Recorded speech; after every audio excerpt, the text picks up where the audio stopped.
So hello student, this is Sagar and welcome back to my YouTube channel SS Study Point. So student आज के इस video में देखने वाले हैं इलेक्ट्रिसिटी चैप्टर का rapid revision class 10th CBSE board. अच्छा, यहाँ पे सीबीएसई बोर्ड मैंने लिख रखा है, लेकिन सेम टॉपिक सेम कंटेंट आपको आईसीएसई बोर्ड में भी मिल जाएगा। तो जो भी बच्चे आईसीएसई बोर्ड में हैं वो भी इस रैपिड रिवीजन का फायदा ले सकते हैं वीडियो को देख के। राइट, वीडियो बहुत ही ज्यादा बेनिफिशियल होने वाला है आपके बोर्ड एग्जाम के पॉइंट ऑफ व्यू से। लेकिन रैपिड रिवीजन को देखने से पहले, स्टार्ट करने से पहले मैं आप लोगों को बता दूं कि इस चैप्टर का डीप स्टडी करना बहुत जरूरी है, तभी आपको चीजें समझ में आएंगी जल्दी में। तो डीप और नॉलेज के लिए, डीप स्टडी के लिए आपको क्लास 10th सीबीएसई या क्लास 10th आईसीएसई का जो प्लेलिस्ट है वहां पे आपको कंप्लीट डिटेल चैप्टर आपको मिल जाएगा, वहां से आप जाके देख लें तो फिर आपको ये चैप्टर बहुत ही आसानी से समझ में आ जाएगा। राइट, तो बिना देर किए स्टार्ट करते हैं इस चैप्टर का रैपिड रिवीजन बहुत ही तेजी के साथ। देखो, सबसे पहला जो टॉपिक हमें पढ़ना है, देखो फर्स्ट पेज पे हमें यही चीज दे रखा था।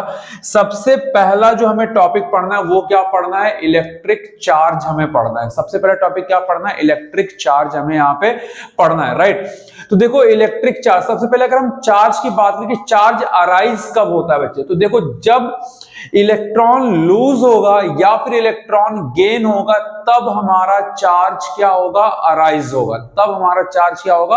अराइज होगा। राइट, और अगर हम किसी भी मटेरियल को, है ना, या किसी भी सब्सटेंस को, है ना, या फिर आप कह लो कि इलेक्ट्रिक चार्ज है क्या? किसी भी मैटर का, किसी भी ऑब्जेक्ट का एक फिजिकल फेनोमेना, एक फिजिकल प्रॉपर्टी कि जब उसको हम एक इलेक्ट्रोमैग्नेटिक फील्ड में रखते हैं तो एक फोर्स एक्सपीरियंस करता है। जब भी हम एक मटेरियल का या एक मैटर का, एक ऑब्जेक्ट का एक फिजिकल प्रॉपर्टी होता है कि वो एक फोर्स एक्सपीरियंस करेगा जब हम उसको एक इलेक्ट्रोमैग्नेटिक फील्ड में लेके जाएंगे, इलेक्ट्रोमैग्नेटिक फील्ड के अंदर रखेंगे तो वो एक फोर्स एक्सपीरियंस करेगा। तो उस फिजिकल प्रॉपर्टी को हम क्या बोलते हैं बच्चा? उस फिजिकल प्रॉपर्टी को क्या बोलते हैं हम? इलेक्ट्रिक चार्ज बोलते हैं। राइट, और इलेक्ट्रिक चार्ज हमारा अराइज कब होता है? जब किसी भी मैटर से इलेक्ट्रॉन लूज होगा या फिर इलेक्ट्रॉन गेन होगा तो वो हमारा क्या होगा? इलेक्ट्रिक चार्ज होगा। राइट, अब देखो कि यहां पे क्या लिखा है कि physical property of matter that causes it to experience a force when placed in an electromagnetic field. SI unit क्या होता है बच्चे? कूलाम्ब होता है, जिसको हम सी से क्या करते हैं? इंडिकेट करते हैं। राइट, दूसरी चीज जरा यहां पे देखो कि अगर हमारा इलेक्ट्रॉन का लॉस होगा तो कौन सा चार्ज होगा? पॉजिटिव चार्ज होगा। अगर इलेक्ट्रॉन गेन होगा तो कौन सा चार्ज होगा? नेगेटिव चार्ज होगा। राइट, नेगेटिव चार्ज होगा। नेक्स्ट देखो प्रॉपर्टी। प्रॉपर्टी क्या? पहला क्या है? Additivity property, additivity of charge. तो टोटल चार्ज क्या होता है? Sum of all charges on the body. Body पे जितने चार्ज है ना, बॉडी पे जितने चार्ज है उनका सम किसके बराबर होता है? टोटल चार्ज के बराबर होता है। राइट, नेक्स्ट जरा देखो, नेक्स्ट कि ये जो चार्ज है ना वो लॉ ऑफ कंजर्वेशन को फॉलो करता है। जो चार्ज है वो लॉ ऑफ कंजर्वेशन को फॉलो करता है। एंड लॉ ऑफ कंजर्वेशन क्या कहता है कि चार्ज को ना तो हम डिस्ट्रॉय कर सकते हैं, ना तो हम चार्ज को क्रिएट कर सकते हैं। राइट, नेक्स्ट क्या है? क्वांटाइजेशन। क्वांटाइजेशन क्या है कि charge is a multiple electron charge. Right, अच्छा देखो यहाँ पे इसका मतलब क्या? जैसे मान लो कि हमने क्या पढ़ा भैया कि एक इलेक्ट्रॉन पे चार्ज कितना होता है? 1.6 इंटू 10⁻⁻19 कूलम्ब। ये हमने पढ़ रखा है कि एक इलेक्ट्रॉन पे चार्ज कितना होता है? ये होता है। अगर हमने कहा भैया कि 2 इलेक्ट्रॉन पे चार्ज कितना होगा तो आपने कह दिया 2 इंटू 1.6 इंटू 10⁻⁻19 कूलम्ब। तो ऐसे अगर मान लो हमारे पास 3 इलेक्ट्रॉन हो, 4 इलेक्ट्रॉन हो, तो हम उस 4 इलेक्ट्रॉन है तो 4 में 1.6 इंटू 10⁻19 कूलम का क्या कर देंगे, मल्टीप्लाई कर देंगे। तो ऐसा अगर हमारे पास n नंबर ऑफ चार्ज है, n नंबर ऑफ इलेक्ट्रॉन है, तो कितना होगा चार्ज, तो Q इज इक्वल टू क्या, n into e. Q is equal to क्या हो जाएगा, n इंटू ई। नेक्स्ट क्या, चार्ज इज इनवेरिएंट। तो चार्ज हमारा क्या होता है बच्चे, रिमेन्स सेम होता है। चार्ज क्या होता है, रिमेन्स सेम होता है। बॉडी मोशन में है, बॉडी रेस्ट में है, जो चार्ज रहेगा वो रिमेन्स क्या रहेगा, सेम रहेगा। और इस प्रॉपर्टी को क्या बोलते हैं, इनवेरिएंट बोलते हैं। इस प्रॉपर्टी को क्या बोलते हैं हम, इनवेरिएंट बोलते हैं, राइट। अच्छा, नेक्स्ट अगर हम बात करें बच्चे कि अगर पूछा जाए कि गुड कंडक्टर कैसे हम पता करेंगे, तो हर वो मटेरियल गुड कंडक्टर होगा जिसके पास फ्री इलेक्ट्रॉन्स होंगे, जिसके पास फ्री चार्ज होंगे। हर वो मटेरियल क्या होगा, गुड कंडक्टर ऑफ इलेक्ट्रिसिटी होगा, राइट। अगर उसके पास फ्री इलेक्ट्रॉन या फ्री चार्ज हैं तो देखो यहां पे क्या लिखा, for a material to be a good conductor of electricity it must have free charge carriers like electrons और ions that can move freely within it. अगर किसी भी मटेरियल के पास फ्री चार्ज है, फ्री इलेक्ट्रॉन है, right, तो वो हमारा गुड कंडक्टर होगा इलेक्ट्रिसिटी का। वो क्या होगा, गुड कंडक्टर होगा किसका, इलेक्ट्रिसिटी का। Now the next topic is electric current. Next topic क्या है, इलेक्ट्रिक करंट। देखो इलेक्ट्रिक करंट क्या होता है बच्चे, इलेक्ट्रिक करंट क्या होता है, जैसे मान लो कि ये हमारे पास क्या है, एक कंडक्टर है, ये हमारे पास क्या है, एक कंडक्टर, और इसमें इलेक्ट्रॉन हमारे क्या कर रहे हैं, फ्लो कर रहे हैं। इसमें इलेक्ट्रॉन क्या कर रहे हैं, फ्लो कर रहे हैं, राइट। इसमें हमारा इलेक्ट्रॉन क्या हो रहा है, फ्लो हो रहा है, या कह लो चार्ज हमारा क्या कर रहा है, फ्लो कर रहा है, राइट। तो आप देखो कि जो rate of flow of charge है, rate of flow of charge, उसी को क्या कह देते हैं बच्चे, इलेक्ट्रिक करंट बोल देते हैं। देखो यहां पे flow of electric charge through a conductor, या फिर आप ये लिख सकते हो, और rate of flow of charge, ये लिख सकते हो, rate of flow of charge ये लिख सकते हो, इज कॉल्ड करंट, राइट। या फिर आप ये लिख सकते हो, या फिर ये तो flow of charge, flow of rate of flow of charge ये लिख सकते हो। यहां पे क्या, रेट ऑफ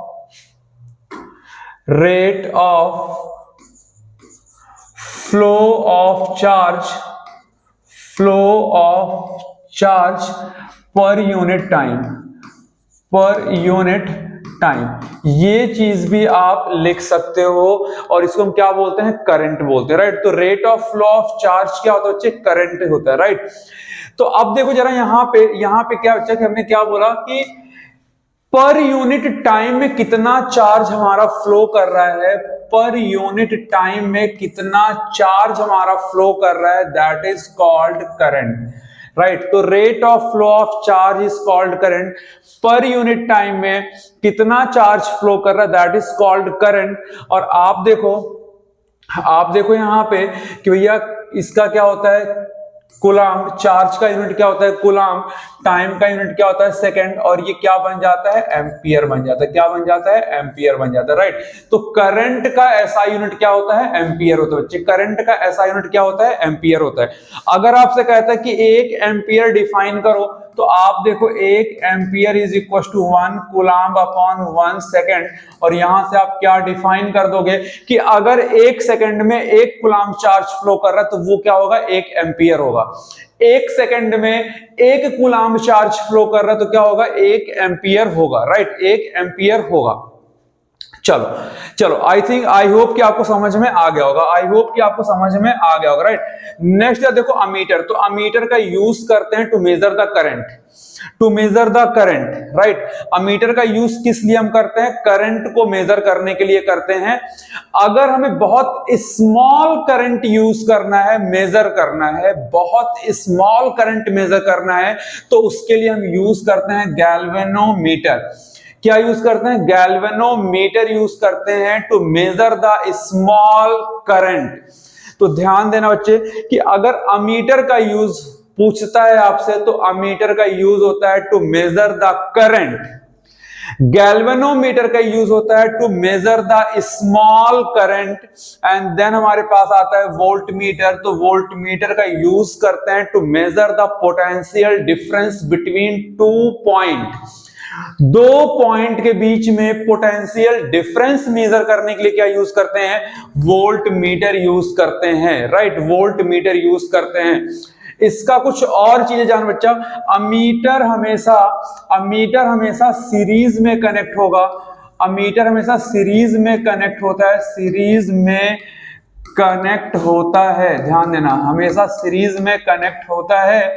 और जो वोल्ट मीटर होता है वो पैरेलल कनेक्ट होता है, वो पैरेलल कनेक्ट होता है सर्किट में, ये ध्यान देना, राइट। ये चीज का ध्यान देना कि जो अमीटर होता है वो हमेशा सीरीज में कनेक्ट होता है और जो वोल्ट मीटर होता है वो पैरेलल में कनेक्ट होता है, पैरेलल कनेक्ट होता है सर्किट के अंदर, राइट। चलो next topic is potential difference, next topic is potential difference. तो देखो पोटेंशियल डिफरेंस एंड कभी कभी आपसे पूछता है इलेक्ट्रिक पोटेंशियल, पोटेंशियल डिफरेंस और कभी कभी क्या पूछ लेता है, इलेक्ट्रिक पोटेंशियल, राइट।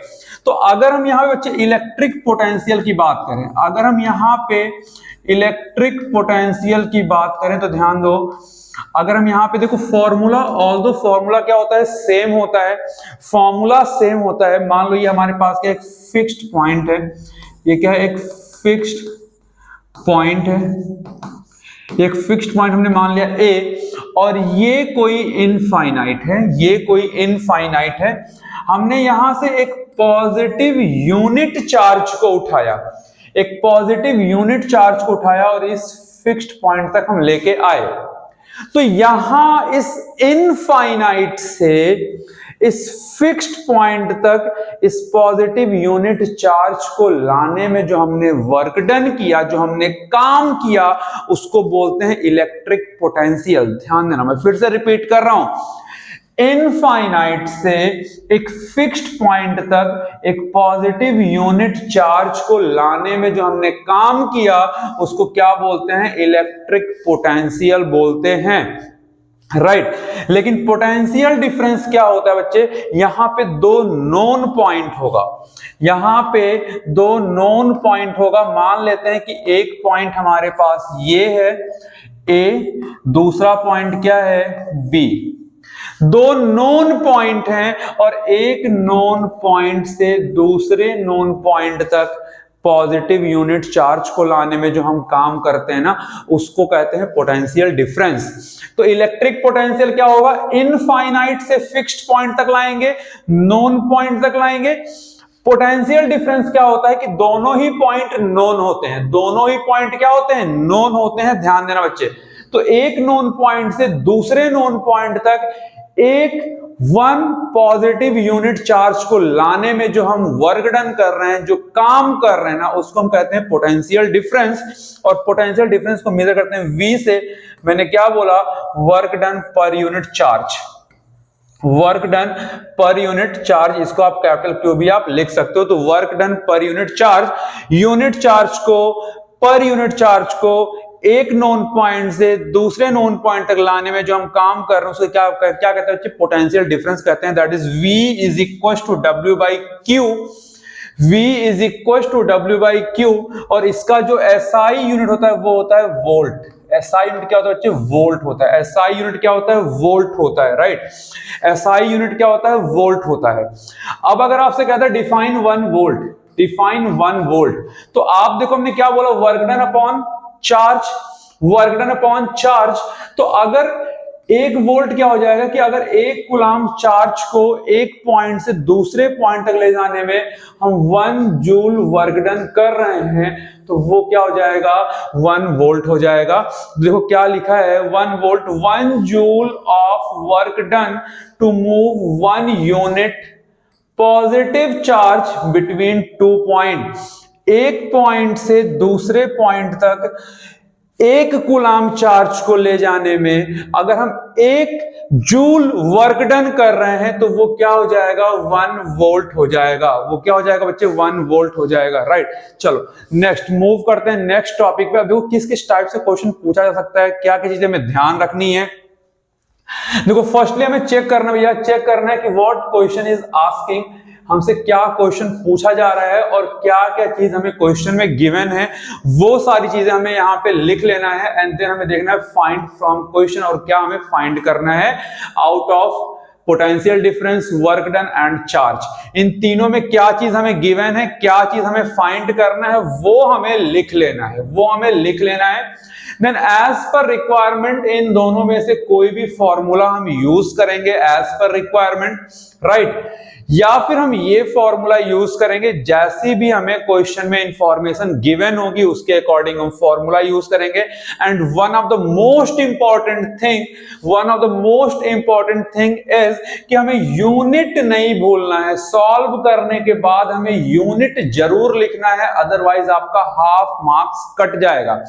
तो दो चीजें हमारे लिए बहुत ज्यादा मैंडेटरी। पहली चीज कि जो भी चीज हमें गिवन है वो चीज हमें लिख लेना है, यहां पे हमें नंबर मिलता है। दूसरी चीज की अकॉर्डिंगली हम क्वेश्चन को सॉल्व करेंगे। एंड लास्ट थिंग कि हम यूनिट लिखना नहीं भूलेंगे, अदरवाइज यूनिट पे भी नंबर कट जाता है, राइट। चलिए next topic is electric circuit. Next topic is electric circuit. तो देखो बच्चे, इलेक्ट्रिक सर्किट क्या होता है ना, एक कॉन्टिन्यूअस पाथ होता है जहां से करंट फ्लो कर रहा होता है, जो करंट को पास करता है, जो करंट को फ्लो कराता है, एक कॉन्टिन्यूअस पाथ होता है, राइट। एक कॉन्टिन्यूअस पाथ होता है जहां से करंट हमारा क्या कर रहा होता है बच्चे, फ्लो कर रहा होता है। देखो यहां पे क्या लिखा हुआ है, a continuous path of current flow, continuous path for current flow. अब ये क्या क्या चीज कंसिस्ट कर रहा है, अमीटर कंसिस्ट कर रहा है, की कंसिस्ट कर रहा है, बैटरी कंसिस्ट कर रहा है, डजंट मैटर कि क्या क्या चीज कंसिस्ट कर रहा है। द मेन थिंग इज कि electric circuit is a continuous path for current flow. Clear. अब देखो सर्किट हमारा ना बच्चा, इलेक्ट्रिक सर्किट हमारे दो टाइप के होते हैं। पहला क्या, ओपन सर्किट, दूसरा क्या, close circuit. Open circuit and close circuit, right. तो देखो अगर इस तरीके से कुछ आपको बना रखा है, इस तरीके से कुछ बना रखा है बच्चा, तो ये क्या है ये क्या है, ओपन सर्किट है। ये क्या है, ओपन सर्किट है। रीजन क्या है, क्योंकि यहां पे जो की है वो की ऑफ है, की क्या है, ऑफ है। अगर इस टाइप से बना रखा है कुछ, इस टाइप से कुछ बना रखा है, इस टाइप से कुछ बना रखा है, तो ये क्या है, क्लोज सर्किट है। ये क्या है, क्लोज्ड सर्किट है। क्यों, क्योंकि यहाँ पे जो की है वो क्या है, ऑन है, यहाँ पे की क्या है, ऑन है, यहाँ पे की क्या है, ऑफ है। तो अगर की ऑफ है तो ओपन सर्किट, की ऑन है तो क्लोज्ड सर्किट। और हमेशा जो करंट फ्लो करेगा वो क्लोज्ड सर्किट में करेगा, ओपन सर्किट में करंट हमारा फ्लो नहीं करेगा। ये कुछ सिंबल हमें दे रखे हैं इलेक्ट्रिक सेल का। Battery means cell of combination of cell, then open switch या open key, closed key, wire joint जो हमारे होते हैं, दो वायर को हम ज्वाइंट कर रहे हैं, then wire without crossing means crossing without joining, then bulb, resistance, then variable resistance, ammeter and voltmeter. ये कुछ सिंबल्स हमें दे रखे हैं, स्क्रीनशॉट ले लो, देख लेना, कभी कभी एग्जाम में आ जाता है, राइट, कभी कभी एग्जाम में आ जाता है। चलो नेक्स्ट देखते हैं बच्चे, नेक्स्ट देखते हैं क्या, ओम्स लॉ। तो देखो Ohm's law is very important बच्चे, ये मैं यही बता दूं कि ये बहुत ही ज्यादा इंपॉर्टेंट टॉपिक है, ओम्स लॉ। अब देखो ओम्स लॉ हमें क्या बताता है, relation between potential difference and current. Ohm's law tells us about potential difference and electric current, और क्या बताता है कि V is directly proportional to I, या फिर कहीं कहीं I is directly proportional to V, right. तो देखो जैसे मान लो कि ये हमारा कोई बॉटल है जिसके अंदर पूरा पानी भरा हुआ है, अगर ये इसको एक सेम लेवल पे रखें तो पानी हमारा फ्लो नहीं करेगा, लेकिन अगर इसको हल्का सा हम टिल्ट कर दें तो एक डिफरेंस क्रिएट हो गया, हायर एंड लोअर, तो पानी का फ्लो स्टार्ट हो जाएगा। तो पानी का flow is equal to flow of current, तो करंट फ्लो करना कब स्टार्ट करेगा? जब दो पॉइंट के बीच पोटेंशियल डिफरेंस क्रिएट होगा। इट मींस कि करंट हमारा पोटेंशियल डिफरेंस पे डिपेंड कर रहा है। जितना ज्यादा पोटेंशियल डिफरेंस होगा उतना ज्यादा क्या होगा? करंट होगा, राइट। तो आप देखो इस दोनों तरीके से लिख सकते हैं, दोनों तरीके से लिख सकते हैं, लेकिन दोनों में डिफरेंस क्या बच्चे कि जब यहां पे आप प्रोपोर्शनैलिटी सिंबल हटाते हो तो आप आर आई डायरेक्ट आप लिख देते हो। यहां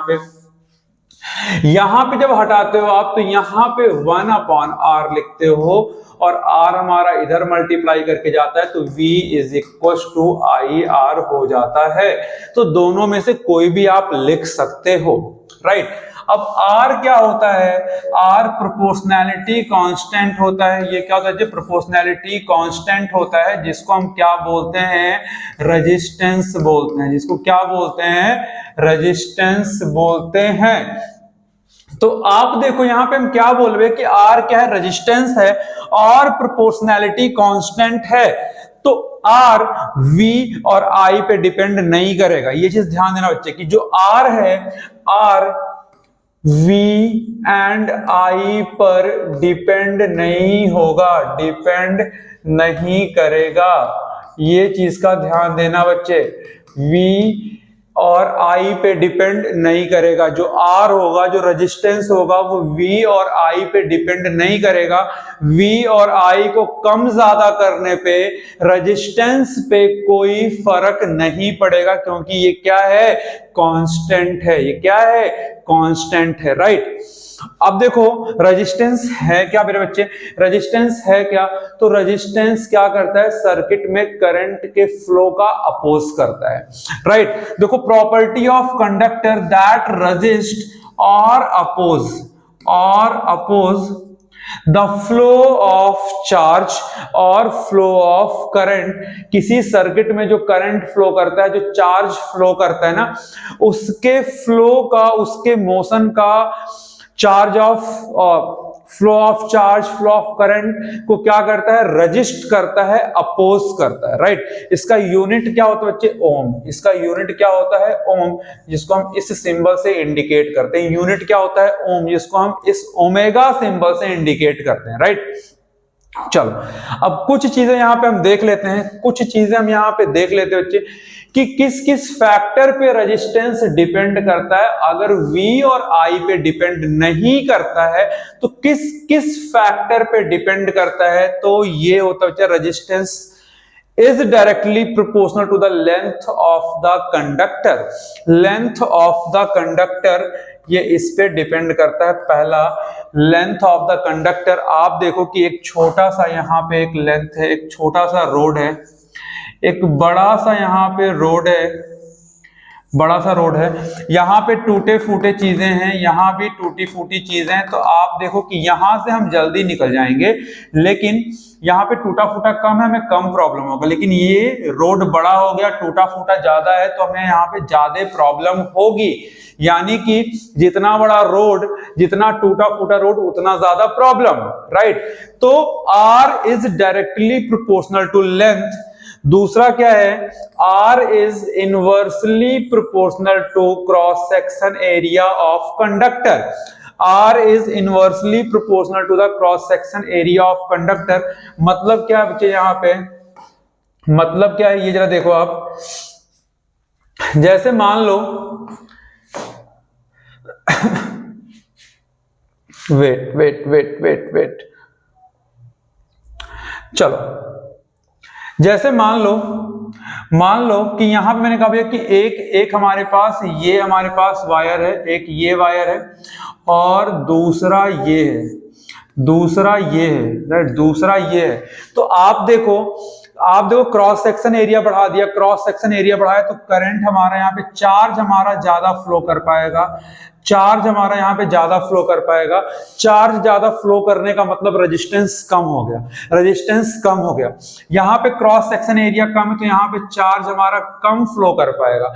चार्ज कम फ्लो करने का मतलब क्या? रेजिस्टेंस बढ़ गया।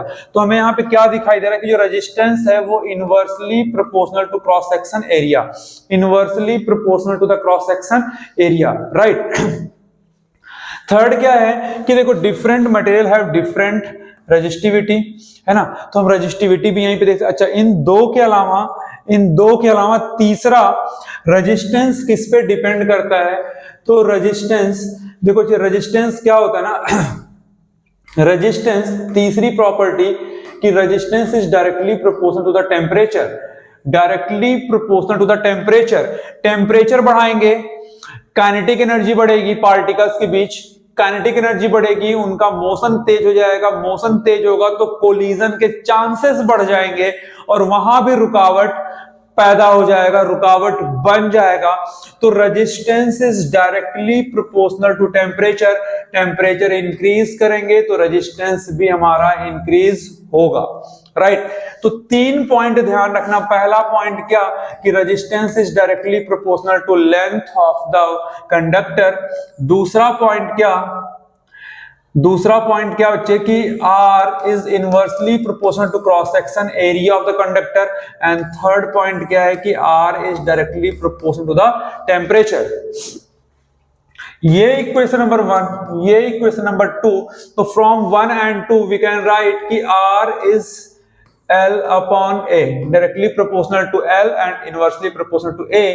और जब हम यहां से ये प्रोपोर्शनैलिटी सिंबल हटाते हैं तो यहां पे आ जाता है रो L upon A।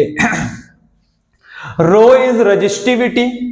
अब ये रो कैसे निकालेंगे, तो rho is equal to A divide में इधर आके मल्टीप्लाई हो जाएगा और ये मल्टीप्लाई में इधर आके क्या हो जाएगा डिवाइड।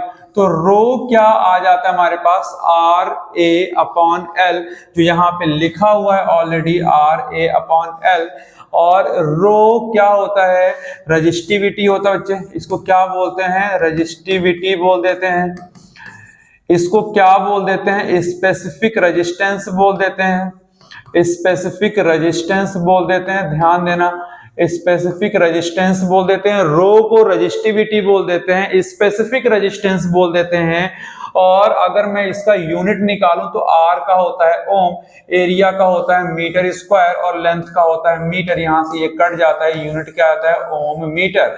तो रेजिस्टिविटी का यूनिट क्या होता है, ओम मीटर होता है। रेजिस्टिविटी का यूनिट क्या होता है, ओम मीटर होता है। एंड रेजिस्टिविटी या स्पेसिफिक रेजिस्टेंस है क्या, रेजिस्टिविटी और स्पेसिफिक रेजिस्टेंस है क्या, natural resistance of material, natural resistance of material, right. और कोई भी मटेरियल रेजिस्टेंस फ्री नहीं होता, कोई भी मटेरियल रेजिस्टेंस फ्री नहीं होता है, ध्यान रखना। एग्जाम में पूछा जा सकता है कि क्या कोई मटेरियल रेजिस्टेंस फ्री हो सकता है, तो नहीं। कितना भी गुड कंडक्टर हो वो रेजिस्टेंस फ्री नहीं होगा। हो सकता है कि किसी में रेजिस्टेंस कम हो, किसी में रेजिस्टेंस ज्यादा हो, लेकिन कोई मटेरियल रेजिस्टेंस फ्री नहीं होगा, राइट। चलो बच्चे आगे देखते हैं इंपॉर्टेंट चीज है, राइट। अगेन यहाँ पे चीजें दे रखी कि किस टाइप से हमें क्वेश्चन को देखना है, जो चीज गिवन है वो हमें लिखना है, राइट। क्या चीज हमें फाइंड आउट करना है वो चीज हमें लिखना है, हमें एप्रोप्रिएट फॉर्मूला यूज करना है, एंड यूनिट लिखना नहीं भूलना। अच्छा, दूसरी चीज, एक चीज और इंपॉर्टेंट चीज कि बोलता है रेजिस्टिविटी किस चीज पे डिपेंड करता है, तो ये डिपेंड करता है, depends on nature of material, nature of material. ये चीज का ध्यान देना, जो रो है या जो रेजिस्टिविटी है depends on nature of material, ध्यान देना चाहिए, depends on nature of material, right. चलो अब ये कुछ इंपॉर्टेंट चीज, difference between resistance and resistivity. तो देखो यहाँ पे क्या कह रहा है कि opposition of flow of electric current in a resistance, जो अपोज करता है, ये क्या है कि material with unit length and unit cross section area. Extrinsic property है, इसकी एक्सटर्नल प्रॉपर्टी होती है। ये क्या है, इंट्रिंसिक नेचुरल रेजिस्टेंस होता है। Depends on length and size of conductor, independent of length and size of conductor. ये लेंथ और साइज ऑफ कंडक्टर पे डिपेंड नहीं करता, ये नेचर ऑफ मटेरियल पे डिपेंड करता है, नेचर ऑफ मटेरियल पे डिपेंड करता है, ये जिसका ध्यान, नेचर ऑफ मटेरियल पे। और ये किस पे डिपेंड करता है बच्चा? लेंथ और क्रॉस सेक्शन एरिया पे डिपेंड करता है, राइट। यूनिट क्या होता है? ओम। इसका यूनिट क्या होता है? ओम मीटर, राइट। चलो next topic is electric circuit. Electric circuit तो देखो हमारे पास दो टाइप के इलेक्ट्रिक सर्किट हैं, सीरीज और पैरेलल। दो टाइप के इलेक्ट्रिक सर्किट हैं, सीरीज और पैरेलल, राइट, सीरीज और पैरेलल। सीरीज सर्किट में अगर आप देख पा रहोगे तो जितने भी यहां पे रेजिस्टेंस हैं, सेम करंट क्या कर रहा है? फ्लो कर रहा है। जितने भी यहां पे रेजिस्टेंस है ना, सेम करंट फ्लो कर रहा है। देखो सेम करंट फ्लो कर रहा है, तो अक्रॉस द रेजिस्टेंस करंट क्या होगा? सेम होगा। लेकिन अगर आप पोटेंशियल डिफरेंस अगर आप देख पा रहे होंगे तो यहां पे अलग अलग है, V1, V2, V3। तो सीरीज में दो चीजें हमें ध्यान रखनी बच्चे सीरीज में दो चीजें हमें ध्यान रखनी है। पहला कि across the resistance current will be same, current हमारा सेम होगा। सेकंड पॉइंट क्या ध्यान रखना है कि across the resistance potential difference will be different. Potential difference क्या होगा? डिफरेंट होगा, अलग अलग होगा, राइट। पैरेलल में देखो, यहां पे आप देखो कि यहां पे जैसे ही करंट हमारा यहां से आई गया, यहां पे आई आया, लेकिन जब इस नोड पे पहुंचेगा तो यहां देखो तीन पार्ट में ये डिवाइड हो जा रहा है। तो यहां पे करंट I1, यहां पे करंट I2 और यहां पे करंट क्या हो गया? I3। लेकिन पोटेंशियल डिफरेंस देखो क्या दे रखा है? V। पोटेंशियल डिफरेंस क्या बच्चे? V है। पोटेंशियल डिफरेंस क्या है? V है। यहां पे आप देख पा रहे होगे, राइट। यहां पे आप देख रहे हो, मैं करंट यहां पे सिर्फ बना दे रहा हूं I1, देन यहां पे I2 एंड देन यहां पे I3। पोटेंशियल डिफरेंस देखो सिर्फ V लिखा हुआ है। इट मींस कि जो पैरेलल सर्किट है, पैरेलल सर्किट में अक्रॉस द रेजिस्टेंस करंट अलग अलग होगा, पोटेंशियल डिफरेंस सेम होगा। देखो यहां पे लिखा हुआ है कि current remains the same through all register end voltage divided across the resistance based on register based on the resistance. And यहां पे करंट डिवाइड हो रहा है, लेकिन वोल्टेज रिमेन्स क्या है? सेम है। तो ध्यान देना बच्चे, मैं फिर से रिपीट कर रहा हूं, सीरीज में करंट सेम होगा across the resistance, voltage difference अलग अलग होगा अक्रॉस द रेजिस्टेंस। पैरेलल में करंट अलग अलग होगा across the resistance, potential difference same होगा। चलो अब यहां पे जरा देखते बच्चे, यहां पे कुछ चीजें हम देखते हैं, राइट। यहां पे कुछ चीजें हम देखते हैं। यहां पे देखो हमें सीरीज और पैरेलल का यहां पे दे रखा है, तो किस तरीके से हम इनका फॉर्मूला बनाते हैं वो हम यहां पे देख लेते हैं। देखो यहां पे हमें सीरीज दे रखा है R1, R2, R3। Potential difference क्या है? V1, V2, V3। करंट क्या होगा? सेम फ्लो कर रहा होगा। करंट बच्चे यहाँ पे क्या? सेम करंट यहाँ पे फ्लो कर रहा होगा। I, यहाँ भी I, यहाँ भी I। तो चलो अब देखते हो कि यहाँ पे हम टोटल रेजिस्टेंस कैसे कैलकुलेट करते हैं। तो देखो हमें ओम्स लॉ पता है क्या? V is equal to IR। ये हमें ओम्स लॉ पता है। ओम्स लॉ हमें क्या है? पता है। ओम्स लॉ हमें क्या बच्चे? पता है, राइट। ओम्स लॉ हमें पता है क्या? V is equal to IR। Video में ऊपर की चीजें कट रही हैं तो मैं इसको थोड़ा सा मैं नीचे लिख रहा हूं, यहाँ पे। चलो V is equal to IR। V is equal to क्या बच्चे? IR, right. ये हमें ओम्स लॉ हमें पता है। ओम्स लॉ हमें यहाँ पे क्या है? पता है, राइट। अच्छा अब क्या देखो कि यहाँ पे क्या है? I सेम है, V1, V2, V3 अलग अलग है। तो अगर हम यहाँ पे V1 निकालें तो क्या हो जाएगा? I R1 हो जाएगा। इस R1 रेजिस्टेंस के क्रॉस करंट हमारा सेम है। अगर हम V2 निकालें, अगर हम ये V2 अगर निकालें तो I R2 हो जाएगा। एंड अगर हम V3 निकालें तो क्या हो जाएगा? I R3 हो जाएगा, राइट। R3 हो जाएगा। करंट हमारा हर जगह सेम है। देखो V इज इक्वल टू कितना? I। अगर हम यहाँ पे टोटल अगर पोटेंशियल निकालें तो V is equal to V1, V is equal to V1 plus V2 plus V3। अच्छा, V के जगह पे हम IR रख सकते हैं। यहां पे देखो कि V1, V2, V3 में I क्या है, कॉमन है। I क्या है, कॉमन है, तो हमने I को कॉमन निकाल दिया। यहां पे क्या बचा, R1, R2, R3। I से I कैंसिल आउट। अब देखो जो R इक्विवेलेंट या R टोटल हमारे पास आया वो क्या आया, R1 plus R2 plus R3। ये जब हमारे पास 3 रेजिस्टेंस थे, जब हमारे पास 3 रेजिस्टेंस थे।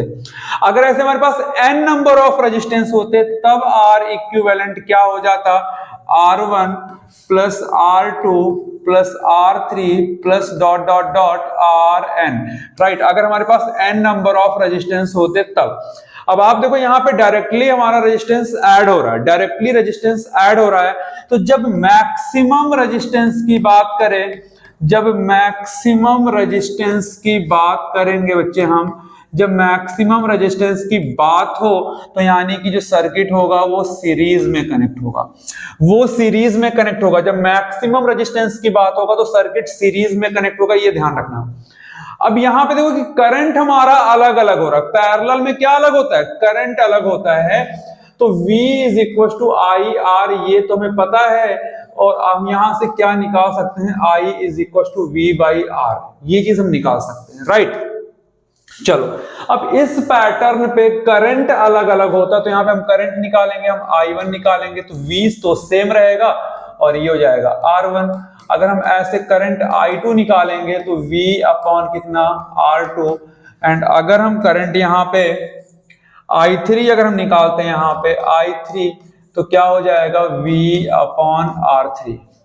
अगर हम टोटल करंट निकालें तो I1 प्लस I2 प्लस क्या, I3। अब देखो क्या I की जगह पे V अपॉन R लिख सकते हैं, तो यस बिल्कुल लिख सकते हैं V अपॉन R। और I1 की जगह पे V upon R1, I2 V upon R2 and V upon R3।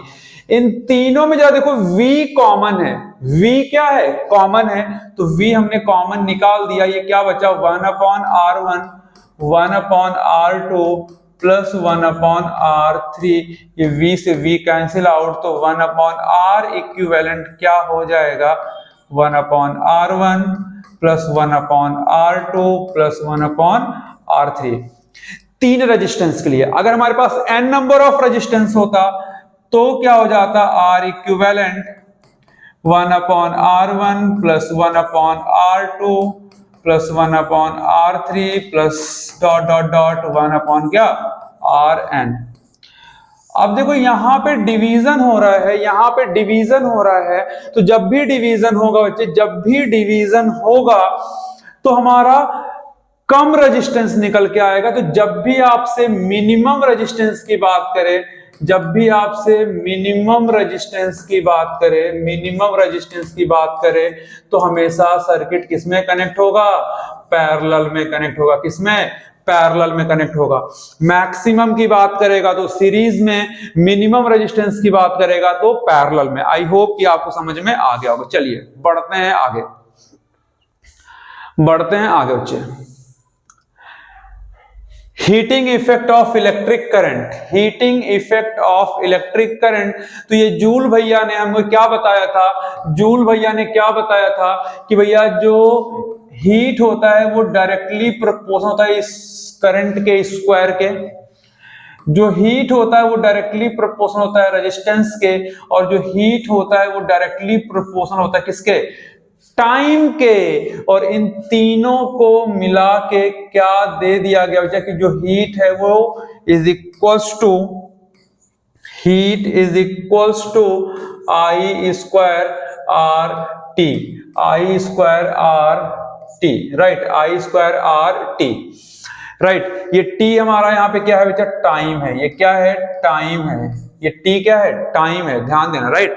तो जूल जी ने क्या ऑब्जर्व किया था कि जो हीट है वो डायरेक्टली प्रोपोर्शनल होता है करंट के स्क्वायर के, या स्क्वायर ऑफ करंट के, रेजिस्टेंस के डायरेक्टली प्रोपोर्शनल, टाइम के डायरेक्टली प्रोपोर्शनल, तो तीनों को मिला के क्या मिला कि H is equal to I square R T, I square R T. और हीट क्या है, heat is a form of energy, तो यूनिट क्या हो जाएगा, जूल हो जाएगा। यूनिट क्या हो जाएगा, जूल हो जाएगा, ध्यान देना। यूनिट क्या हो जाएगा, जूल हो जाएगा, ध्यान देना। राइट, यूनिट कितना हो जाएगा, जूल हो जाएगा, क्योंकि हीट क्या है, फॉर्म ऑफ एनर्जी है। चलो अब जरा देखो यहाँ पे कहां कहां इसका यूज होता है, कहां कहां इसका यूज, तो इलेक्ट्रिक बल्ब में यूज होता है, इलेक्ट्रिक बल्ब में। अब देखो इलेक्ट्रिक बल्ब किसका बना होता है, टंगस्टन का फिलामेंट लगा होता है, टंगस्टन का फिलामेंट लगा होता है। तो जब यहाँ पे करंट पास होगा, जब करंट पास होगा तो फिलामेंट जो होता है वो हीट होता है, हीट होने के बाद वो हमें लाइट देना स्टार्ट कर देता है। नेक्स्ट हम फ्यूज की बात करें, तो फ्यूज का क्या होता है, मेल्टिंग पॉइंट लो होता है, फ्यूज का मेल्टिंग पॉइंट लो होता है। तो जैसे ही एकदम अचानक से करंट क्या होता है, बढ़ जाता है, राइज कर जाता है। तो आप देखो भैया, करंट अगर हमारा 10 है तो हीट कितना हो जाएगा, 100 हो जाएगा, स्क्वायर के डायरेक्टली प्रोपोर्शनल है। तो अगर ऑल ऑफ सडन करंट हमारा इंक्रीज करता है तो हीट भी हमारा बढ़ेगा, और हीट बढ़ेगा तो फ्यूज मेल्ट हो जाएगा, मेल्ट होगा तो सर्किट ब्रेक हो जाएगा, और सर्किट ब्रेक होगा तो हमारा जो डिवाइस है वो बच जाएगा, वो सेफ हो जाएगा, जो घर की सर्किट है वो सेफ हो जाएगी। राइट, तो फ्यूज में हीटिंग इफेक्ट का यूज होता है।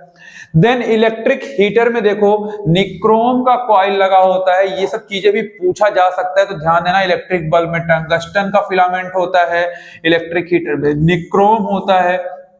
रेजिस्टिविटी मींस इसका हाई रेजिस्टेंस होता है, हाई रेजिस्टेंस होता है तो बहुत ज्यादा हीट प्रोड्यूस करता है, हाई रेजिस्टेंस की वजह से हीट ज्यादा प्रोड्यूस करता है, और हीट ज्यादा प्रोड्यूस होता है। दूसरी चीज की लाइट मींस जो इसका और चमक बहुत तेज होता है।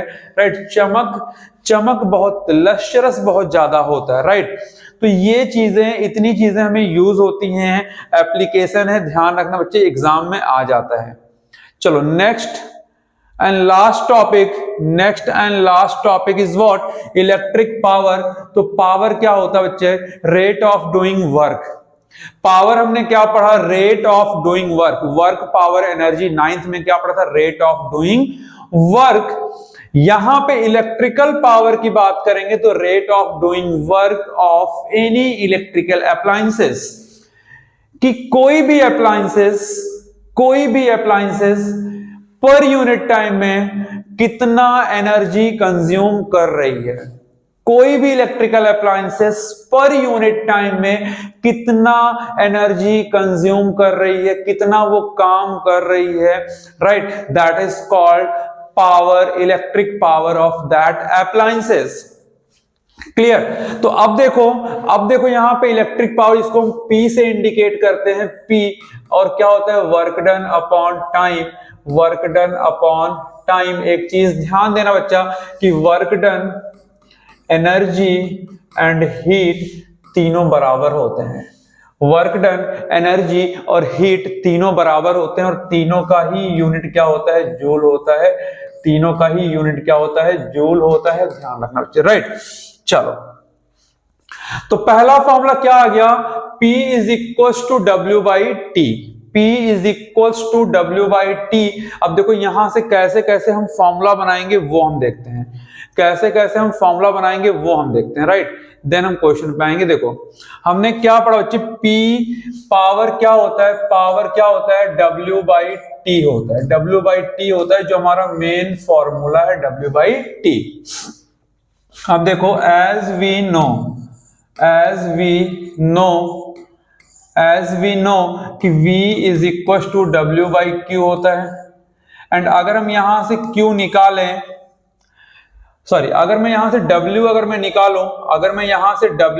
निकालूं W, तो क्या हो जाएगा, इधर जाके मल्टीप्लाई करेगा तो V इंटू Q हो जाएगा, V इंटू Q। ये यहां पे ले जाके पुट कर दो, यहां पे पुट करो बच्चे, तो क्या आ जाएगा, P is equal to V Q by T.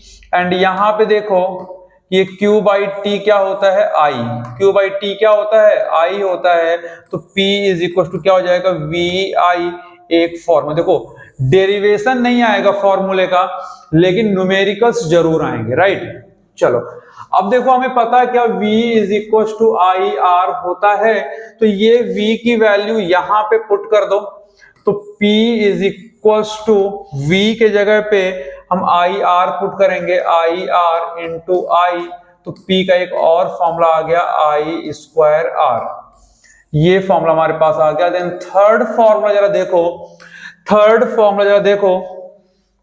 Third formula कि अगर हम यहीं से आई निकाल दें तो ये v अपॉन आर हो जाएगा, और ये वैल्यू अगर हम यहाँ पे पुट कर दें तो p is equal to I के जगह पे v अपॉन आर, तो v square upon R square into R, R से आर कैंसिल, तो v स्क्वायर अपॉन कितना आ गया, आर आ गया। तो ये कुछ फॉर्मूला है बच्चा जो डिराइव करने के लिए नहीं आएगा, लेकिन एग्जाम में न्यूमेरिकल्स जरूर आते हैं, इस पे एग्जाम में न्यूमेरिकल्स जरूर आते हैं, राइट। चलो अब आते हैं टॉपिक पे।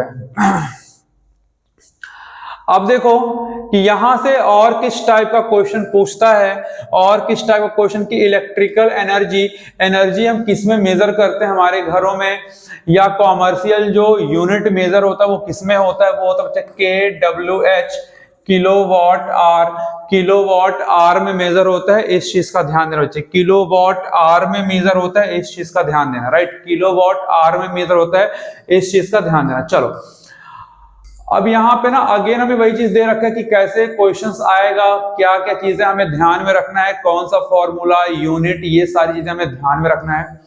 एक जरा यहाँ पे क्वेश्चन देखो, क्वेश्चन क्या दे रखा है, क्वेश्चन क्या दे रखा है कि if the resistance of a conductor doubles what happens to the conductor current for the same applied voltage. तो आप देखो कि अगर रेजिस्टेंस को हम यहाँ पे डबल कर रहे हैं तो करंट हमारा क्या हो जाएगा, हाफ हो जाएगा। क्यों? क्योंकि जो R होता है ना, जो I होता है ना, वो इनवर्सली प्रोपोर्शनल किसके होता है, R के होता है। जो I होता है वो इनवर्सली प्रोपोर्शनल टू R होता है, राइट। तो अगर हम रेजिस्टेंस को डबल करेंगे, तो करंट हमारा क्या हो जाएगा, हाफ हो जाएगा। करंट क्या हो जाएगा, हाफ हो जाएगा।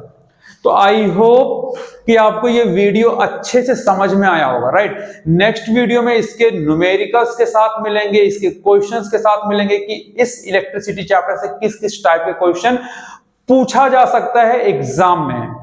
तो अगर आपको वीडियो पसंद आए तो आप प्लीज वीडियो को शेयर करें, लाइक करें, कमेंट करना ना भूलें, राइट। इससे ना एक हमें भी एक मोटिवेशन मिलता है, टीचर्स को भी एक मोटिवेशन मिलता है कि आप उनके आप उनके वीडियो को लाइक कर रहे हैं, शेयर कर रहे हैं, राइट। तो मिलते हैं नेक्स्ट वीडियो में इस चैप्टर के क्वेश्चंस के साथ।